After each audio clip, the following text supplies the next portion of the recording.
ഔദാര്യത്തെക്കുറിച്ച് ബൈബിളിൽ പറഞ്ഞിരിക്കുന്ന വചനങ്ങൾ. 1. രോഗികളെ സൗഖ്യമാക്കുവിൻ, മരിച്ചവരെ ഉയർപ്പിപ്പിൻ, കുഷ്ഠരോഗികളെ ശുദ്ധമാക്കുവിൻ, ഭൂതങ്ങളെ പുറത്താക്കുവിൻ, സൗജന്യമായി നിങ്ങൾക്ക് ലഭിച്ചു, സൗജന്യമായി കൊടുപ്പിൻ. മത്തായി 10:8. 2. നന്മ ചെയ്യുവാൻ നിനക്ക് പ്രാപ്തിയുള്ളപ്പോൾ അതിന് യോഗ്യന്മാരായിരിക്കുന്നവർക്ക് ചെയ്യാതിരിക്കരുത്. സദൃശവാക്യങ്ങൾ 3:27. 3.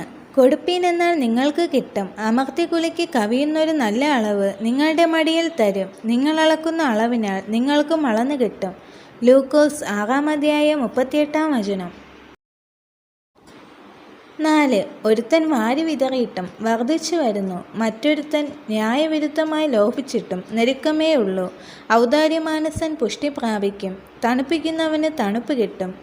സദൃശവാക്യങ്ങൾ 11:24-25. 5. നിന്നോട് യാചിക്കുന്നവന് കൊടുക്ക, വായ്പ വാങ്ങുവാൻ നിശ്ചയിക്കുന്നവനെ ഒഴിഞ്ഞു കളയരുത്. മത്തായി 5:42. 6.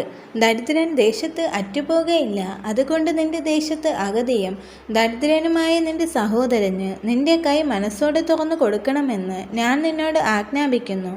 ആവർത്തനം 15:11. 7. എൻ്റെ ആലയത്തിന് ആഹാരം ഉണ്ടാകേണ്ടതിന് നിങ്ങൾ ദശാംശം മുഴുവൻ ഭണ്ഡാരത്തിലേക്ക് കൊണ്ടുവരുവിൻ. മലാഖി 3:10. 8. രാജാവ് അവരോട്, എൻ്റെ ഈ ഏറ്റവും ചെറിയ സഹോദരന്മാരിൽ ഒരുത്തന് നിങ്ങൾ ചെയ്തിടത്തോളം എല്ലാം എനിക്ക് ചെയ്തു എന്ന് ഞാൻ സത്യമായിട്ട് നിങ്ങളോട് പറയുന്നു എന്ന് അരുളിച്ചെയ്യും.